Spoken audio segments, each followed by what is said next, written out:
Jumpa lagi sobat, melanjutkan kisah Jejak di Balik Kabut karya Esta Mintarja untuk sobat semua.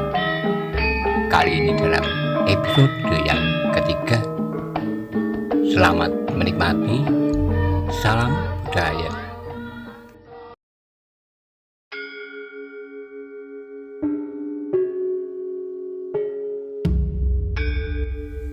Pada episode sebelumnya dikisahkan, Paksi Pamekasan ketika berada di sebuah pasar, ia mendengarkan pembicaraan antara Bakul yang membicarakan tentang suaminya yang sakit karena melihat keranda terbang.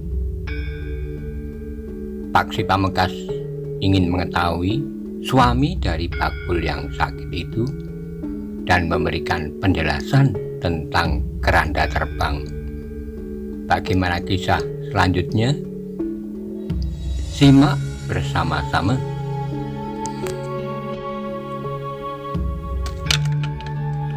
Paksi yang mengikutinya kemudian melihat perempuan itu masuki sebuah rigol halaman rumah di sebelah simpang 4. Paksi memang menjadi ragu-ragu. Ia sama sekali tidak dikenal di pedukuhan itu.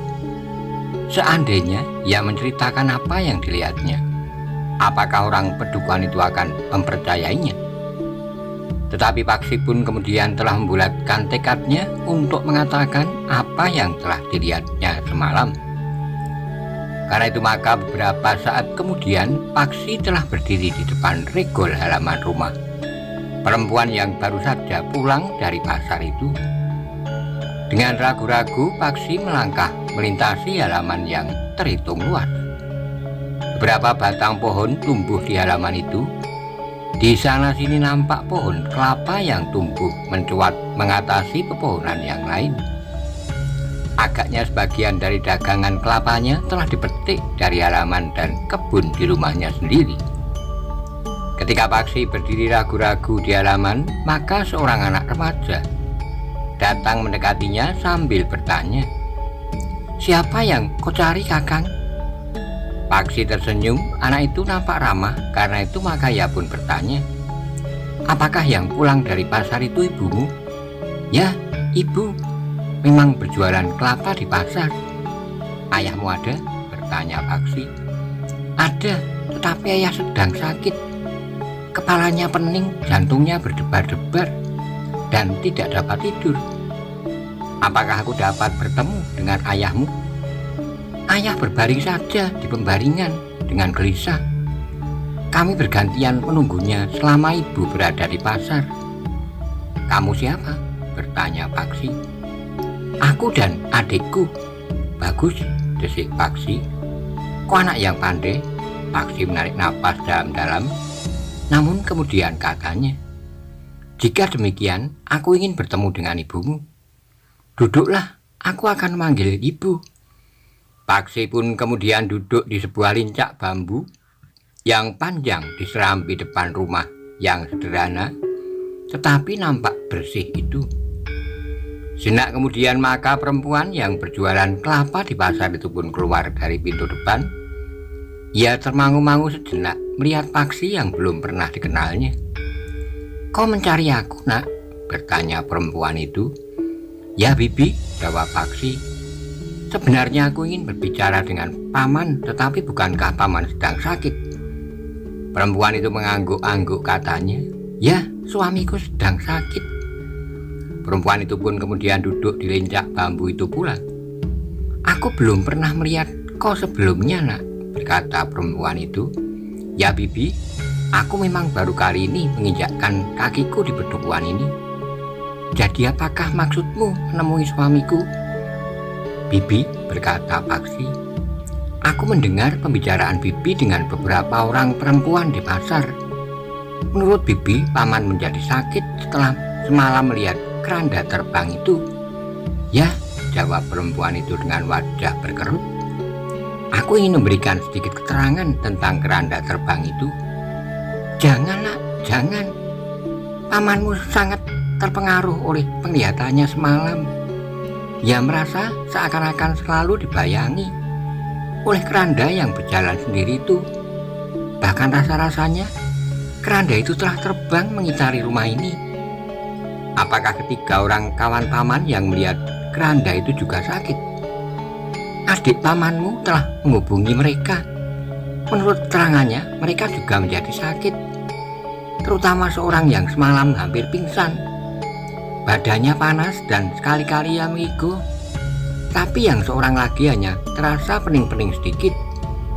Tetapi orang itu tidak menjadi sakit seperti paman. Tidak, ia memang seorang yang sangat berani. Meskipun semalam ia mengurungkan niatnya untuk mendekati keranda yang terbang itu. Jika demikian, apakah aku sebaiknya berbicara dengan orang itu? Apa sebenarnya yang ingin kau katakan, Bibi? Aku minta Bibi memberitahukan kepada paman bahwa paman tidak perlu menjadi sakit. Keranda terbang itu hanyalah sekedar pokal orang jahat. Tetapi pamanmu melihat sendiri. Aku pun melihatnya, Bibi. Aku sempat mengikutinya. Keranda itu sebenarnya juga dipikul oleh beberapa orang dan bahkan diiringi beberapa orang yang lain. Tetapi mereka berpakaian hitam agar mereka tidak nampak dari jarak tertentu. Ah, kau jangan mengada-ada, anak muda. Benar, Bibi. Aku dapat membuktikan, tetapi aku memerlukan orang-orang yang berani seperti yang Bibi sebutkan itu, jawab Paksi. Lalu katanya pula, jika saja paman tidak cepat percaya kepada keranda itu, maka aku ingin mengajak paman untuk melihat kenyataan tentang keranda itu. Perempuan itu termangu-mangu sejenak, namun kemudian katanya, sebaiknya aku hubungi Kakang Suro saja. Di manakah rumahnya, Bibi? Bertanya Paksi. Perempuan itu pun kemudian memberikan ancar-ancar rumah Suro di dekat gardu perondan yang tidak pernah terisi sejak ada cerita tentang keranda yang dapat berjalan sendiri di malam hari. Paksi pun kemudian minta diri untuk menemui orang yang bernama Suro itu. Meskipun agak ragu, namun Paksi pun kemudian telah memasuki halaman rumah. Di dekat gardu perondan, seorang anak laki-laki yang sedang berlari-lari di halaman tertegun. Berlari-lari kecil anak itu menyongsong Paksi. Kakang mencari siapa? Ternyata anak itu ramah sekali. Apakah paman Suro ada di rumah? Ayah, bertanya anak itu. Ya, tolong katakan kepada ayah bahwa seseorang mencarinya, berkata Paksi. Siapa nama kakang? Paksi tersenyum sambil menyentuh pipi anak itu. Ia menjawab, namaku Paksi. Nama kakang bagus, tetapi namaku jelek. Ayah tidak pandai memilih nama. Siapa namamu? Namaku Salam. Nama yang bagus. Aku senang mendengarnya. Salam. Ah, kakang hanya ingin membuatku senang. Paksi tertawa. Anak itu ternyata anak yang sangat cerdas. Namun anak itu pun kemudian berkata, aku akan manggil ayah di belakang. Anak itu pun segera berlari ke belakang manggil ayahnya. Suro terkejut melihat kedatangan anak muda yang belum pernah dikenalnya. Dipersilahkan Paksi naik dan duduk di pendopo. Apakah Angger mempunyai keperluan dengan aku? Ya paman, ada yang ingin aku bicarakan. Tentang, bukankah paman tidak sakit sekarang? Rasa-rasanya kepalaku sedikit pening, Ger, tetapi tidak apa-apa. Aku dapat mendengarkan dengan baik persoalan yang akan Angger katakan. Apakah paman sakit karena keranda yang berjalan sendiri semalam? Orang itu mengerutkan dahinya dengan nada tinggi. Ia bertanya, apakah kau mengetahui bahwa aku telah melihat keranda yang berjalan sendiri? Ya paman, tetapi itu tidak penting. Aku hanya ingin tahu bahwa paman tidak menjadi sakit karena keranda itu. Tidak, tetapi kenapa? Kenapa semalam paman tidak berusaha untuk menangkap keranda itu? Apa sebenarnya yang ingin kau katakan, Gir? Bertanya Suro. Paksi menarik napas panjang, kemudian diceritakannya apa yang dilihatnya semalam, sehingga keranda itu hilang di kuburan dan orang-orang berpakaian hitam. yang menyembunyikan barang-barang hasil rampokan itu. Kau berkata sebenarnya? Bertanya Suro. Aku dapat menunjukkan tempat mereka menyembunyikan barang-barang itu jika paman ingin membuktikannya. Suro mengangguk-angguk katanya. Jika kau berkata benar, aku kagum akan keberanianmu. Bukan soal keberanian, paman, tetapi aku sudah tersudut dalam satu keadaan yang tidak dapat aku hindari. Sebenarnya aku memang ingin melihat dari dekat keranda yang dikatakan orang dapat terbang sendiri itu. Tetapi kawan-kawanku semalam menjadi ketakutan, sehingga aku mengurungkan niatku. Bahkan ada seorang di antara kami yang hampir pingsan. Ada di antara mereka yang menjadi sakit sekarang. Ya, aku dengar memang demikian. Mereka menjadi sangat terpengaruh. Tetapi sejak semula aku sudah meragukannya. Tetapi paman juga menjadi pening. Bukan karena keranda itu, tapi hampir semalam suntuk aku tidak dapat tidur. Aku hanya mengantar orang-orang yang ketakutan itu, memapah kawanku yang hampir pingsan. Baru aku pulang terakhir setelah langit menjadi merah. Aku hanya sempat berbaring ketika aku hampir tertidur. Adik salah seorang yang ikut bersamaku semalam datang kemari. Paksi mengangguk-angguk dengan nada berat. Ia berkata, aku juga tidak tidur semalam. Kau dapat beristirahat di sini, berkata Suro. Terima kasih paman. Tetapi apakah paman melihat barang-barang itu? Suro termangu-mangu sejenak. Dipandanginya anak muda yang sebelumnya belum pernah dikenalnya itu. Dari sorot matanya memang tersirat keraguan-raguan. Tapi Paksi tidak tersinggung. Ia tahu bahwa hal itu adalah wajar sekali. Karena itu maka katanya, paman, sebenarnya aku ingin sekali melihat apa saja yang disembunyikan oleh para perampok itu. Tapi aku tidak dapat melakukannya sendiri. Aku tidak mempunyai alat untuk menggali. Baiklah, berkata Suro, kita akan melihatnya. Tapi aku akan mengajak seorang lagi yang memiliki keberanian untuk membongkar barang-barang yang disembunyikan itu. Paksi mengangguk sambil menjawab, silahkan paman, tetapi orang itu harus dapat paman percaya. Karena mungkin ada sesuatu yang untuk sementara masih harus disimpan. Baik, tetapi kapan sebaiknya kita melakukannya? Bukankah sebaiknya kita lakukan di siang hari? Di malam hari, orang-orang yang menyembunyikan barang-barang itu justru berkeliaran. Di siang hari mereka tidak akan menampakkan diri.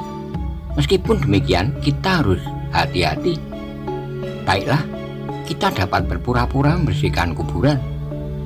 Aku mempunyai leluhur yang dimakamkan di kuburan itu.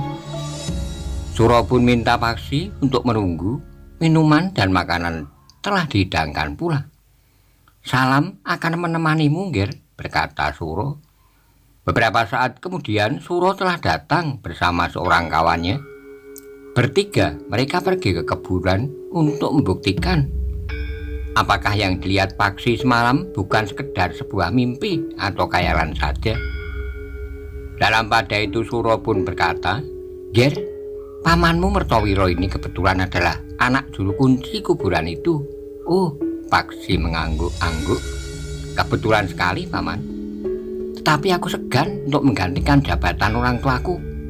Aku lebih senang tidak mengurusi kuburan, desis Mertowiro. Harus ada orang yang bersedia melakukannya. Jika tidak, orang-orang yang memerlukan akan menjadi sangat repot, berkata Suro. Mertowiro tertawa katanya, adikku telah menyatakan kesediaannya.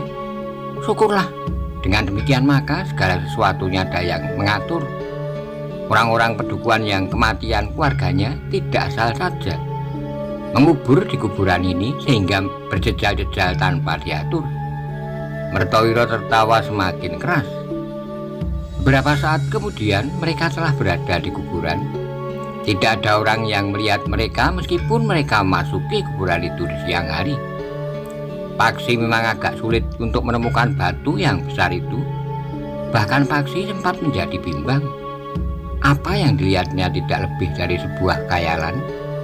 Mungkin hantu keranda itu sempat menyesatkan penglihatannya, sehingga seolah-olah ia melihat keranda itu memasuki kuburan. Namun setelah mengitari kuburan itu beberapa kali, maka Paksi pun telah menemukan batu yang besar. Kami hampir kehabisan kesabaran, si Suro. Mertowiro pun tertawa pula, katanya, aku kira kau hanya bermimpi, tapi itu pun masih harus dibuktikan. Apakah barang-barang itu benar-benar ada? Paksi mengangguk-angguk ketika mereka bersiap-siap untuk mulai menggali. Maka jantung Paksi menjadi berdebar-debar. Jika barang-barang yang dikatakan itu tidak ada, maka kedua orang itu akan dapat menjadi marah kepadanya. Mereka akan mengira bahwa Paksi telah mempermainkan kedua orang itu. Namun Suro dan Mertowiro memang melihat tanah yang kemerahan di sekitar batu yang besar itu. Nampaknya tanah itu memang tanah yang baru dari sebuah galian yang telah ditimbun kembali. Ketika mereka mulai menggali, maka tanah itu pun agaknya masih juga lunak. Sehingga dengan demikian mereka tidak banyak menemui kesulitan. Mereka menjadi berdebar-debar ketika cangkul mereka mulai terasa menyentuh sesuatu. Dengan hati-hati mereka menggali lebih dalam lagi. Ternyata Paksi tidak sekedar berkhayal atau bermimpi, atau penglihatannya dipengaruhi oleh hantu keranda itu. Di dalam lubang galian itu memang terdapat barang-barang yang disembunyikan oleh para perampok yang telah mengelabui banyak orang. Apa yang sebaiknya kita lakukan dengan barang-barang ini? Berkata Suro kemudian. Besok jika pedukuhan ini merti desa, maka salah seorang pemimpin dari para perampok ini akan datang, berkata Paksi. Karena itu, maka barang-barang yang disembunyikan di sini akan ditunjukkan kepada pemimpin mereka itu. Jika demikian, biarlah barang-barang ini di sini, berkata Mertowiro. Kita akan mengawasinya besok. Pada saat pemimpin perampok itu datang, kita akan menangkapnya. Kok kira kita akan mudah melakukannya? Sahut Suro. Para perampok adalah orang-orang yang telah menyatukan hidup matinya dengan senjata. Mereka terbiasa berkelahi dan bahkan bunuh-membunuh, sehingga darah bagi mereka tidak lagi menggetarkan perasaan mereka. Tetapi kita mempunyai kawan yang tentu jauh lebih banyak dari para perampok itu. Mungkin jumlah mereka hanya sekitar 10 orang. Ya, sahut Paksi. Sekitar 10 orang, mereka bergantian memanggul keranda itu. Nah, bukankah kita memiliki kesempatan? Suro mengangguk-angguk, katanya. Baiklah, kita akan berbicara dengan Ki Jogoboyo. Hanya dengan Ki Jogoboyo, desis Martowiro. Jika hal ini didengar oleh banyak orang, maka persoalannya akan menjadi lain. Tetapi bagaimana menurut pendapatmu, Ger? Aku hanya ingin menunjukkan kepada paman bahwa keranda itu sama sekali bukan hantu. Salah satu buktinya adalah barang-barang yang telah mereka sembunyikan di sini. Selanjutnya terserah kepada paman berdua. Kasihan jika orang-orang pedukuhan itu menjadi terlalu lama dicekam oleh ketakutan. Padahal bukan hanya 1-2 pedukuhan saja yang dibayangi ketakutan kepada hantu keranda yang berjalan sendiri di malam hari, yang bahkan dapat lenyap dalam sekejap mata. Kita harus dapat menangkap hantu keranda itu. Tetapi kita memang memerlukan beberapa orang yang berani, berkata Suro kemudian. Ya, aku setuju. Jika kita menemui Ki Jogoboyo, tapi untuk sementara tidak ada orang lain yang mengetahuinya, berkata Mertowiro. Bertiga mereka sependapat untuk menimbun barang-barang itu lagi. Namun dengan demikian mereka sudah menjadi yakin bahwa keranda yang berjalan sendiri di tengah malam itu sama sekali bukan hantu. Sementara itu mereka pun mengetahui di mana para perampok itu menyembunyikan barang-barang hasil rampokan mereka. Tetapi kenapa pemimpin perampok itu akan datang tepat pada saat merti desa, desis Suro? Entahlah, berkata Mertowiro. Mungkin pada hari itu perhatian orang-orang pedukuhan tertuju pada keramaian pedukuhan ini. Baiklah, sekarang marilah kita pulang. Namun dalam pada itu Paksi pun berkata, Paman berdua, sebaiknya aku meneruskan perjalananku. Aku merasa bahwa kewajibanku melaporkan tentang keranda yang berjalan sendiri di malam hari itu sudah aku lakukan dengan baik. Karena itu segala sesuatunya terserah kepada paman berdua serta para bebau perdukuhan.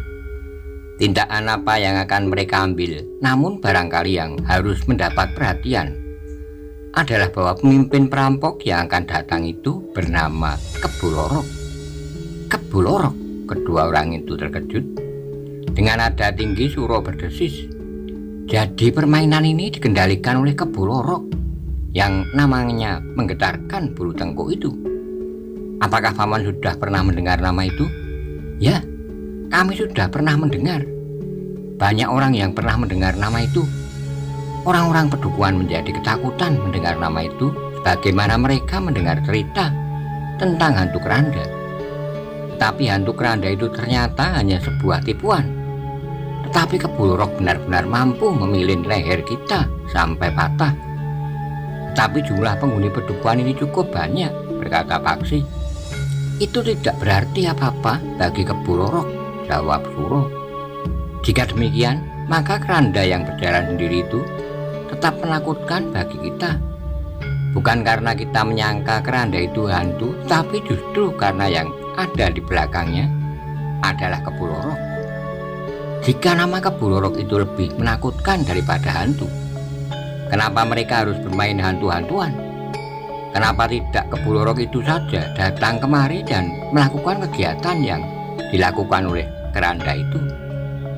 Kebu Lorok mempunyai lingkungan yang luas, Ger, sehingga ia tidak dapat berada di satu tempat. Tetapi jika Kebu Lorok itu mengunjungi satu lingkungan, tentu ia mempunyai kepentingan tertentu. Paksi mengangguk-angguk, katanya. Mungkin keberhasilan orang-orang yang mempunyai gagasan bermain hantu-hantuan itu telah menarik perhatiannya, sehingga permainan itu akan dapat dikembangkan di daerah lain. Suro dan Mertowiro mengangguk-angguk dengan nada datar. Mertowiro berkata, mungkin kau benar, Ger. Kita akan melihat bersama-sama apa yang akan terjadi kemudian. Paman berdua, aku sudah berniat untuk mohon diri. Aku ingin melanjutkan pengembaraanku. Aku sudah merasa cukup berhasil dengan menunjukkan benda-benda yang disembunyikan itu. Aku minta kau tetap di sini menunggu kedatangan Kebu Lorok, berkata Suro. Apakah artinya keberadaanku di sini? Kita akan bersama-sama menyaksikan. Untuk apa Kebu Lorok itu datang, jawab Mertowiro.